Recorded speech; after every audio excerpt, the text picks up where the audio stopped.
अस्सलाम वालेकुम dear students. Second year mathematics chapter 1 complete करने के बाद आज से हम सेकेंड चैप्टर का आगाज़ करने जा रहे हैं जो कि डिफरेंशिएशन से मुतल्लिक है। फंक्शंस के डेरिवेटिव्स मालूम करना सीखेंगे। पेपर पॉइंट ऑफ व्यू से ये चैप्टर बहुत इंपॉर्टेंट है। तो आज के इस लेक्चर में हम पहले डेरिवेटिव के कॉन्सेप्ट को समझेंगे और उसके बाद फिर पहली दो एग्जाम्पल्स को सॉल्व भी करेंगे। तो इसमें थोड़ा सा थ्योरी पार्ट भी होने वाला है, लेकिन बोर नहीं मैं आपको होने दूंगा। देखिए, पहले बात कुछ कर लेते हैं कि डेरिवेटिव की ज़रूरत क्यों पेश आती है, डेरिवेटिव्स हमारी किस मुश्किल को आसान करते हैं। तो देखिए ना, अगर हम ऑब्जर्व करें तो हमारे सराउंडिंग में बहुत सी ऐसी चीज़ें हैं जो कि मूव करती हैं, वक्त के साथ साथ अपनी पोजीशन को चेंज करती हैं। मिसाल के तौर पर व्हीकल्स हैं, रोड पे मूव कर रही हैं। आप अपने जिस्म में देख लें, खून जो है वो वेन्स के अंदर फ्लो कर रहा है। इसी के साथ अगर हम एक और एग्जांपल की बात करें तो करेंसी वैल्यूज़ फ्लक्चुएट करती रहती हैं। पॉपुलेशन आप देखते हैं इंक्रीज़ कर रही है, क्लाइमेट जो है वो चेंज होता रहता है। तो इन सब में जो चेंजिंग आ रही है, अगर आप ये मेजर करना चाहें कि किसी क्वांटिटी में कितनी तेज़ी से तब्दीली आ रही है, इसके लिए डेरिवेटिव हमारी हेल्प करता है। ठीक है, ये बेसिक सा इसका आंसर है। किसी भी चीज़ में जब तब्दीली आ रही हो, आप ये मेजर करना चाहें कि कितनी तेज़ी से या कितनी आहिस्ता उसमें तब्दीली आ रही है, ये आप डेरिवेटिव की मदद से फाइंड आउट कर सकते हैं। ठीक है, तो मेरे ख्याल में बस इसको यहीं पे इतना ही रहने देते हैं। मज़ीद भी वैसे इस पर बात की जा सकती है। अब हम आते हैं इसके कॉन्सेप्ट पे। तो उसके लिए ना हम एक एग्जांपल से समझते हैं। फ़र्ज़ करें, थोड़ी सी फिज़िक्स वाली चीज़ें भी इसमें आने वाली हैं। फ़र्ज़ करें कि आपके पास कोई एक पार्टिकल है, वो स्ट्रेट लाइन में मूव कर रहा है। ठीक है, लें जी, ये आपके पास कोई पार्टिकल था जो कि स्ट्रेट लाइन में मूव कर रहा है at any time let's say T. हम कहते हैं जी इसकी पोजीशन फ़र्ज़ कीजिए एस ऑफ टी है। ठीक है, after some time let's say t1, हम कह देते हैं कि इसकी पोजीशन है s ऑफ t1। ठीक है, टोटल डिस्टेंस जो कवर होगा वो इजीली फाइंड किया जा सकता है, final minus initial, I mean s of t1 minus s of t, ये है इसका टोटल डिस्टेंस। और अगर टाइम की बात की जाए तो वो होगा t1 माइनस t। ठीक है, इसका अगर एक और टर्म भी बेसिकली इसमें यूज़ की जाती है, मैं पहले आपको वो भी इंट्रोड्यूस करवा दूँ, rate of change. Rate of change Urdu में बात करें तो तब्दीली की शरह, वही चीज़ जो मैं आपको ऑलरेडी बता चुका हूँ, तब्दीली। ठीक है, रेट ऑफ चेंज के दो फ्लेवर्स हैं। एक को हम कहते हैं average rate of change, first one is average rate of change, और दूसरा होता है इंस्टेंटेनियस।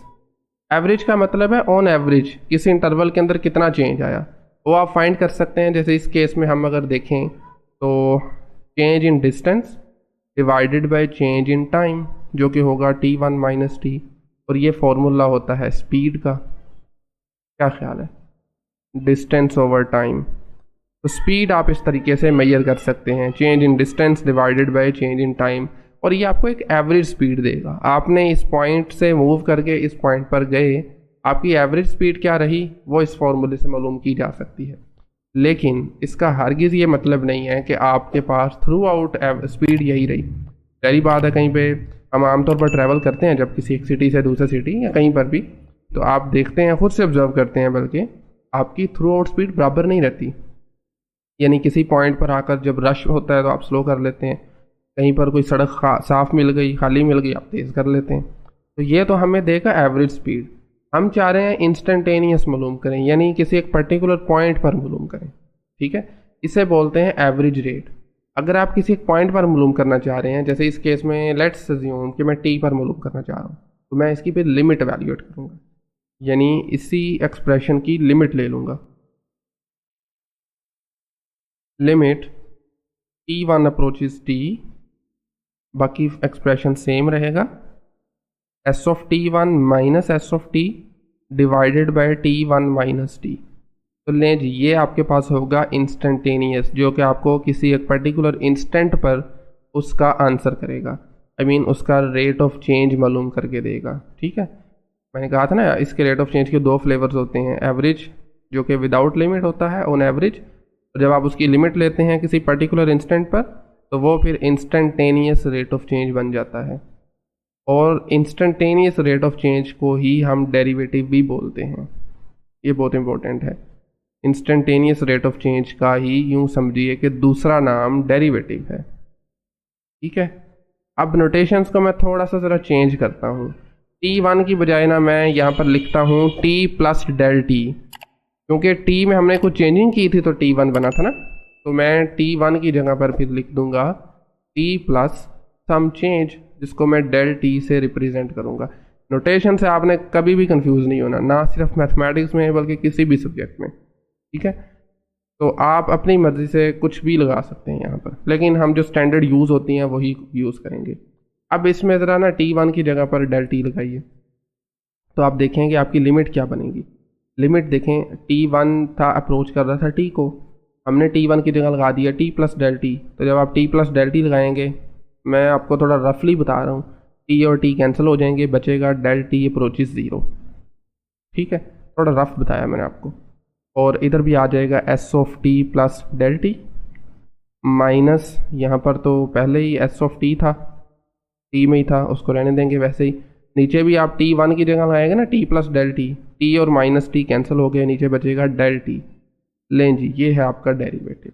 ये डेरिवेटिव की डेफिनेशन है, इसे इंस्टेंटेनियस रेट ऑफ चेंज बोल लीजिए या डेरिवेटिव बोल लीजिए, ठीक है, दैट्स इट। अब हम जो फंक्शन बेसिकली यूज़ करते हैं वो हम लिखते हैं स्टैंडर्ड वे में उसको y is equal to F of X. अब हमें कुछ भी नहीं करना, बस इस x की जगह पर t की जगह पर x लगा देना है, क्योंकि हम आमतौर पर यही नोटेशन यूज़ कर रहे होते हैं। डेरिवेटिव आपकी एक्चुअली डेफिनेशन यही है, बस हम थोड़ा इसको x में लेके आना चाह रहे हैं, ठीक है। तो आपके डेरिवेटिव की डेफिनेशन बनेगी, अच्छा डेरिवेटिव को हम डिनोट करते हैं f प्राइम x के साथ, और भी नोटेशन है मैं आपको थोड़ी देर में बताता हूँ। इक्वल आ जाएगा limit del X approaches 0 F of X plus del X, ठीक है। फंक्शन f है, पहले s था अब f है, x plus del x minus function itself divided by del X. लें जी, ये है आपके पास डेरिवेटिव, ठीक है, डेल एक्स आ जाएगा। डेरिवेटिव का इस सेंस में अगर मतलब देखा जाए तो हम बेसिकली क्या कर रहे हैं, ये y में चेंज मालूम कर रहे हैं विद रिस्पेक्ट टू x। ये दो वेरिएबल्स हैं ना, दो वेरिएबल्स हैं, तो y में अब तब्दीली मालूम करना चाह रहे हैं x के लिहाज से कितनी तब्दीली आ रही है, ये डेफिनेशन है। आप डेफिनेशन नोट कर लें, लिखना है, मैं लिखना नहीं चाह रहा, आप नोट कर लें। Derivative basically rate of change, या आप लिख सकते हैं change in dependent variable with respect to independent variable. दोबारा नोट करें, change in dependent variable with respect to independent variable, this is the definition of derivative, ठीक है। लेकिन अगर आपको ये सारी चीज़ें समझ आ चुकी हैं, डेफिनेशन को रटने की कोई ज़रूरत नहीं है।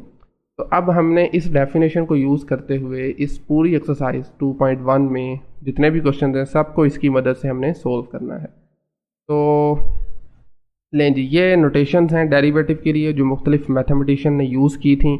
लिबनिज ने यूज़ की है dy/dx, ठीक है, जो मोस्ट कॉमनली यूज्ड, आज भी हम ज़्यादातर यही यूज़ कर रहे होते हैं। dy/dx ये फ्रैक्शन के तौर पे नहीं आपने इसको लेना, ठीक है।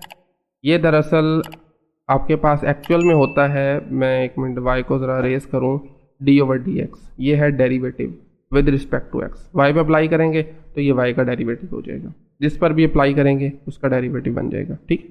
हम आमतौर पर चूँकि डिपेंडेंट वेरिएबल को y लिखते हैं ना, तो इसलिए dy/dx यूज़ कर लिया जाता है, या फिर df/dx भी लिख सकते हैं, सेम बात है।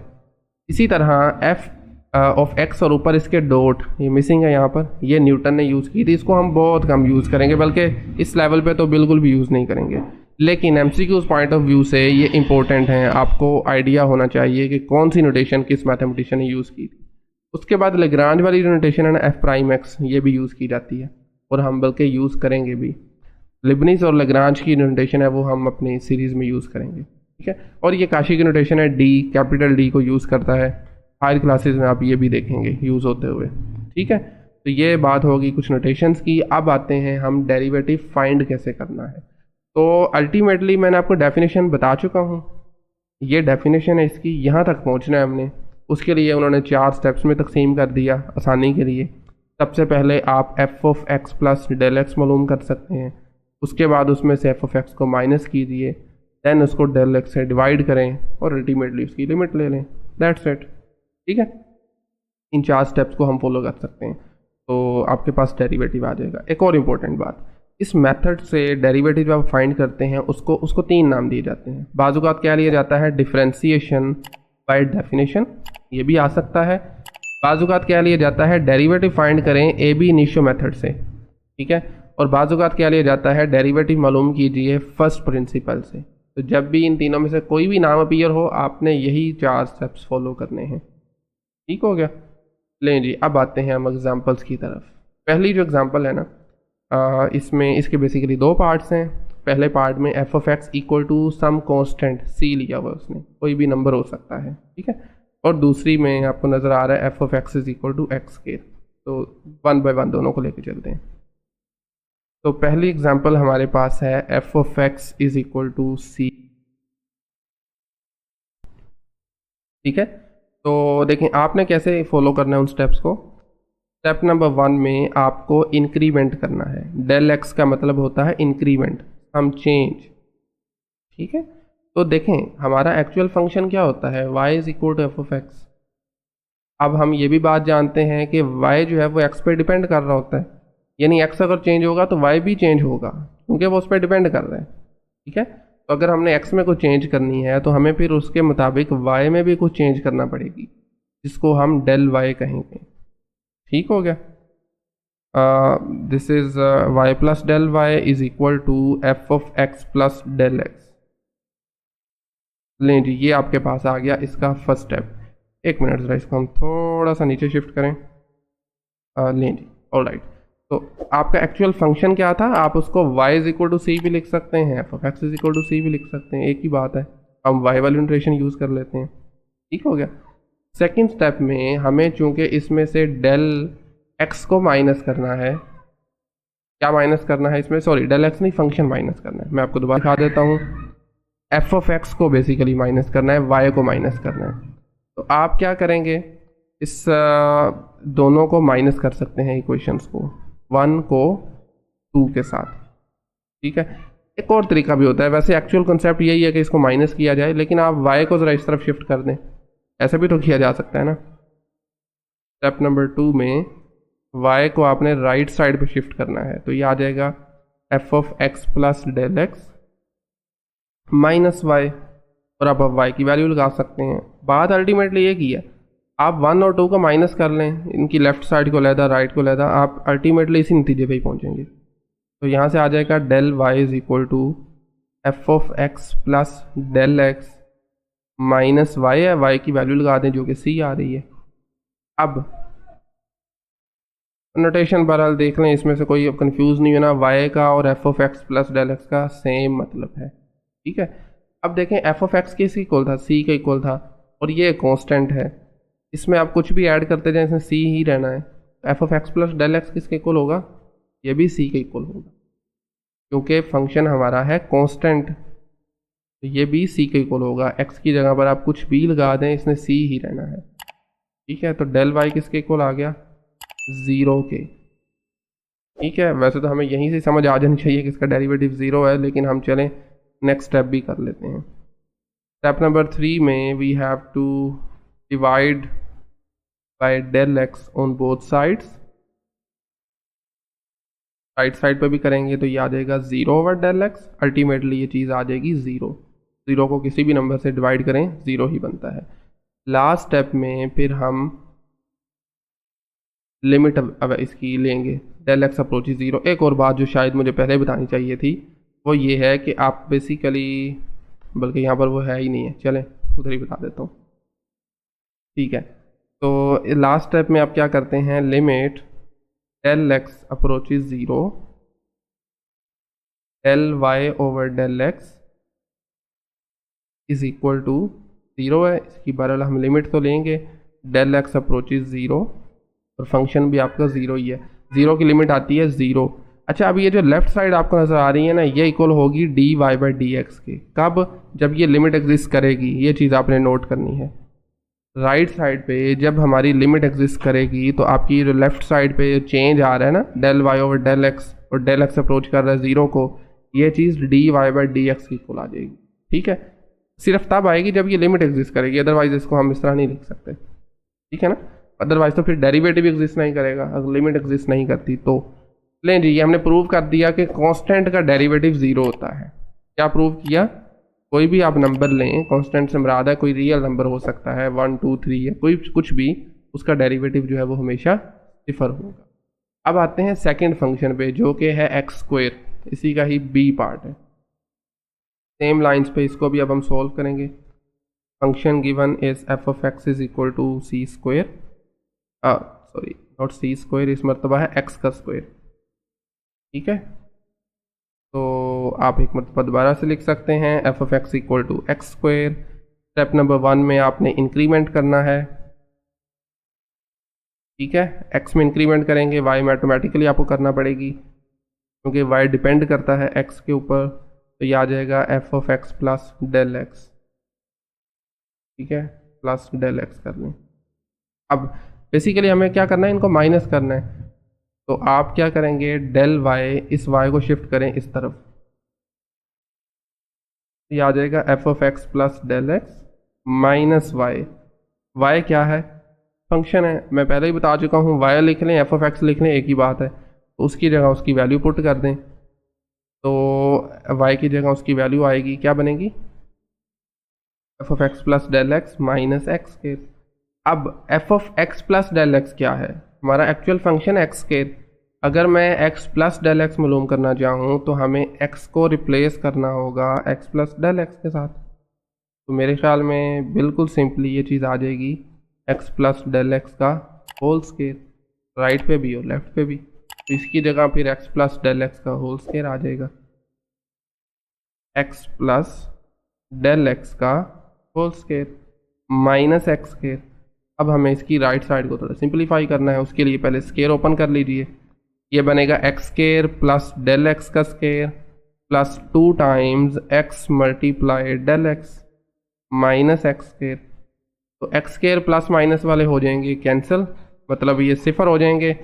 आपके पास बचेगा del X square plus 2x del X, यानी ये ज़ीरो हो जाएंगे ना बेसिकली।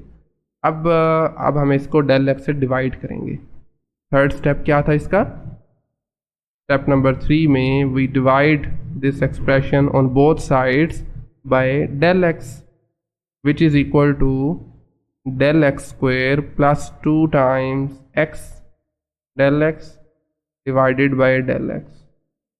ठीक है, अब फर्दर इसको सिंप्लीफाई किया जा सकता है कैसे, न्यूमरेटर में देखिए डेल एक्स हमारा कॉमन आ रहा है, बाकी बचेगा del x plus 2x divided by del X. ठीक है, डेल एक्स और डेल एक्स हो जाएंगे कैंसल आउट और बाकी आपके पास बचेगा G del Y over del X is equal to del x plus 2x। अब फाइनल हम इसकी लिमिट वैल्यूएट करेंगे, फाइनल स्टेप जो हमारा डेरिवेटिव का, स्टेप नंबर 4। तो लिमिट वैल्यूएट करते हैं, डेल एक्स अप्रोच करेगा 0 को, by definition del Y over del X this is equal to limit again del x approaches 0 और फंक्शन हमारा है डेल एक्स प्लस 2x। तो डेल एक्स की जगह पर आ जाएगा सिफर, यानी 0 जमा 2x और अल्टीमेटली ये आ जाएगा इक्वल टू 2x और इसकी लेफ्ट साइड पे हम लिखेंगे dy बाई dx, ये भी आपने लाजमी लिखना है। लें जी, change in y with respect to x इस फंक्शन के लिए आ गया 2x। ठीक है, all right, next example number 2 पे आ जाएं। इस मरतबा थोड़ा सा काम हमें डिफरेंट करना है। वो डिफरेंट ये है कि आपके पास डेरिवेटिव मालूम करना है स्क्वायर रूट x का, but at x is equal to a, किसी एक नंबर पर उसका डेरिवेटिव हमें मालूम करना है बेसिकली। ठीक है, तो उसके लिए अगेन सेम स्टेप्स हैं हमारे पास तो पिछले 2 पार्ट्स के लिए हमने किए हैं। इस मरतबा फंक्शन आपका है F of X is equal to square root X. सबसे पहले आप इसमें इंक्रीमेंट करेंगे, एक्चुअल फंक्शन होता है y is equal to F of X, उसमें ज़ाहिर बात इंक्रीमेंट करेंगे x में तो y में ऑटोमेटिकली आपको इंक्रीमेंट करना पड़ेगी और y की इंक्रीमेंट को हम डेल y का नाम देते हैं x प्लस डेल एक्स। ठीक है, राइट, तो डेल y इक्वल किसके आ जाएगा, ये आपके पास बनेगा y इसमें से बेसिकली दूसरी तरफ जाकर माइनस हो जाएगा। क्या ख्याल है, ऐसे ही है ना, देखें ना, फर्स्ट स्टेप में हम इसमें इंक्रीमेंट करने के बाद y को राइट पे शिफ्ट करते हैं तो ये चीज़ इक्वल आ जाएगी F of X plus del x minus Y, और y की वैल्यू भी आप नेक्स्ट स्टेप में लगा दीजिएगा। अच्छा, अब देखें F of X plus del X किसके इक्वल होगा? एफ ऑफ एक्स किसके इक्वल था? स्क्वायर रूट एक्स के। तो जब आप डेल एक्स इधर ऐड कर रहे हैं तो राइट पे भी ऐड कर दें, सिंपली राइट साइड पे भी आ जाएगा एक्स प्लस डेल एक्स। क्या ख्याल है? ठीक है, तो लगा दें इनकी values. F of X plus del X की जगह आ जाएगा के root x plus del x minus के रूट एक्स। ठीक हो गया, बस काफ़ी है इतने। नेक्स्ट स्टेप में हम क्या करते हैं, स्टेप नंबर 2 में we basically divide on both side. अच्छा, इस दफ़ा एक मिस नहीं कर गए हम? ओके, हम पहले भी मिस कर गए थे। बेसिकली पहले स्टेप में जस्ट हमें इंक्रीमेंट करना है और बाकी का काम उसके बाद करना है। ये देखें ना, ज़रा दोबारा दिखा देता हूँ आपको मैं। पहले स्टेप में we just need to increment, then उसके बाद जो एफ ऑफ एक्स या वाई माइनस करना है तो वो सेकंड स्टेप है। ठीक है, बल्कि लास्ट टाइम हमने ठीक किया था। खैर, आप लिख लें यहाँ पर स्टेप नंबर 2 है ये। अब वापस से अपने तीसरे क्वेश्चन पे आ जाएं। इसमें भी this was our step number 2, जहाँ से हमने y को उस तरफ शिफ्ट करके माइनस किया था। And this is step number 3, जिसमें हम डेल x से दोनों तरफ डिवाइड करते हैं। तो del y over del x is equal to के root x plus del x minus के root X it's whole divided by del X. लें जी, ये हमारे पास आ गया स्टेप नंबर 3। एंड फाइनली अब हम इसकी लिमिट एवेल्यूएट करेंगे when del x approaches 0 on both sides. Limit del x approaches 0 del Y over del X, right, this is equal to. अच्छा, मैं एक मिनट ज़रा लिमिट को ना हम कॉपी करते हैं, तो जाएगा इसको बार बार लिखें, एक मरतबा लेके बार बार यूज़ करेंगे। ओके, तो फंक्शन हमारे पास है G X plus del x minus के root X divided by del X. अब ऑब्जर्व कीजिए, अगर मैं डायरेक्टली डेल एक्स की जगह पे 0 लगाता हूँ ना, तो न्यूमरेटर में मेरे पास बनेगा एक्स प्लस 0, एक्स आ जाएगा, माइनस के रूट एक्स 0, नीचे भी 0 बनेगा। तो ये 0 ओवर 0 फॉर्म बनेगी। चैप्टर 1 में हम इसे डिटेल में देख चुके हैं। तो ऐसी सूरत में हमें फंक्शन को थोड़ा सिंप्लीफाई करना होता है, और इस केस में हमारा न्यूमरेटर चूँकि इर्रेशनल है तो इसको रैशनलाइज किया जा सकता है। इसका तरीका हम जानते हैं। तो बेसिकली हमें क्या करना है, एक मरतबा इसको एज इट इज़ लिखिए, माइनस के root X divided by del X. इसको आप मल्टीप्लाई और डिवाइड कर सकते हैं ये साइन चेंज करके। अब न्यूमरेटर में जो कुछ है वैसे ही रहने दें, बस दरमियान वाला ज़रा साइन चेंज कर दें, मतलब माइनस था प्लस कर दें। इसी से आपने नीचे डिवाइड भी करना है। इस चीज़ को कहते हैं रैशनलाइजेशन। इर्रेशनल से बेसिकली हम इसको रैशनलाइज बना रहे हैं, रैशनल कर रहे हैं। अब ऑब्जर्व कीजिए, हमारे न्यूमरेटर में क्या वो फॉर्मूला नहीं बन रहा, a minus B A plus B वाला, which is equal to A square minus B square. क्या ख्याल है? तो ये आ जाएगा लिमिट डेल एक्स अप्रोचेज 0, ऊपर बनेगा फर्स्ट टर्म का स्क्वायर यानी एक्स प्लस डेल एक्स के स्क्वायर रूट का square minus square root X का square, and this divided by del x, और साथ में ये वाला जो टर्म है ये एज इट इज़ आ जाएगी के root x plus del x plus के रूट एक्स। ठीक है, ओके। अब आप अपने न्यूमरेटर को फर्दर सिंप्लीफाई कर सकते हैं। कैसे? अपने इन स्क्वायर और स्क्वायर रूट हो जाएंगे कैंसल आउट, बाकी बचेगा x plus del x minus x divided by ये सेम टर्म नीचे एज इट इज़ आ जाएगी del x multiply square root x plus del x plus square root x. अब देखिए न्यूमरेटर में एक्स और माइनस एक्स सिफर हो गए, और बाकी हमारे पास क्या बचेगा। ऑलराइट, नेक्स्ट पेज में मूव कर जाते हैं। तो we have limit del x approaches 0, ऊपर चीज़ें कैंसिल आउट होने के बाद ऊपर बचेगा सिर्फ डेल एक्स। ये देख सकते हैं आप, ये देखिए ऊपर बचा सिर्फ डेल एक्स, नीचे आ जाएगा डेल एक्स मल्टीप्लाई, एक मिनट, तो डेल एक्स मल्टीप्लाई के root x plus del x plus के रूट एक्स। लें जी, अब डेल एक्स और डेल एक्स ये हर मरतबा इस तरीके से कैंसिल आउट हुआ करेंगे, ठीक है। तो ये कैंसिल आउट हो जाएंगे, बाकी आपके पास जो चीज़ बची है इसमें लिमिट लगाई जा सकती है, यानी डेल एक्स की जगह पर आप लगा देंगे 0, तो ये आ जाएगा 1/x plus 0 plus square root x, और ऊपर 1 बचेगा। तो नीचे क्या है, x प्लस एक्स, यानी square root x plus square root x, तो ये 2 टाइम्स आ जाएगा, यानी साथ में बाहर 2 आ जाएगा। तो लें जी, दिस इज़ द आंसर, ये है आपका derivative which is on the right left side हमें लिखना होगा dy/dx, यानी जो गिवन फंक्शन था उसके y में चेंज आया विद रिस्पेक्ट टू x। ठीक है, फंक्शन क्या था दोबारा मैं आपको दिखा देता हूँ, which is square root x. ठीक है, डेरिवेटिव हम फाइंड कर चुके हैं, लेकिन उसने कहा है आपने x is equal to a पर मालूम करना है। फर्स्ट प्रिंसिपल या डेफिनेशन कह देता है या ab इनिशियो मेथड कह देता है। ठीक है, अब हमें फाइनल एक स्टेप और करना है कि अपने डेरिवेटिव में x की जगह पर a लगाना है।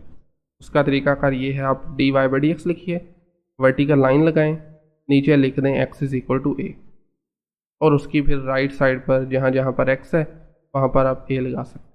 हमारे केस में एक जगह पर ही x है, तो बस यहीं पर आप a लगा दें। ठीक है, तो लें जी, this is the final answer. या आप अगर दूसरी नोटेशन यूज़ कर रहे हैं ना f'(x) वाली, जो कि की जा सकती है, तो उस केस में फिर आपको ये सारा कुछ नहीं करना, फिर आपको लिखना है इस तरह से f'(a). ठीक है, इन दोनों में से कोई एक यूज़ कर लीजिए, ये वाली या नीचे वाली। ठीक है, लें जी, मेरे ख्याल में काफ़ी आज के लिए इतना ही। डेरिवेटिव की डेफिनेशन को यूज़ करते हुए हम डेरिवेटिव फाइंड करना सीख रहे हैं। 2 एग्जांपल्स आज कर चुके हैं। नेक्स्ट लेक्चर में हम नेक्स्ट 2 एग्जांपल सॉल्व करेंगे और फिर एक्सरसाइज में मूव करेंगे। अगर कोई क्वेश्चन क्यूरी हो तो आप कमेंट सेक्शन में बिल्कुल पूछ सकते हैं, अदरवाइज़ मेरे ख्याल में मिलते हैं फिर हम नेक्स्ट लेक्चर में। आज के लिए काफ़ी इतना ही। Thank you very much.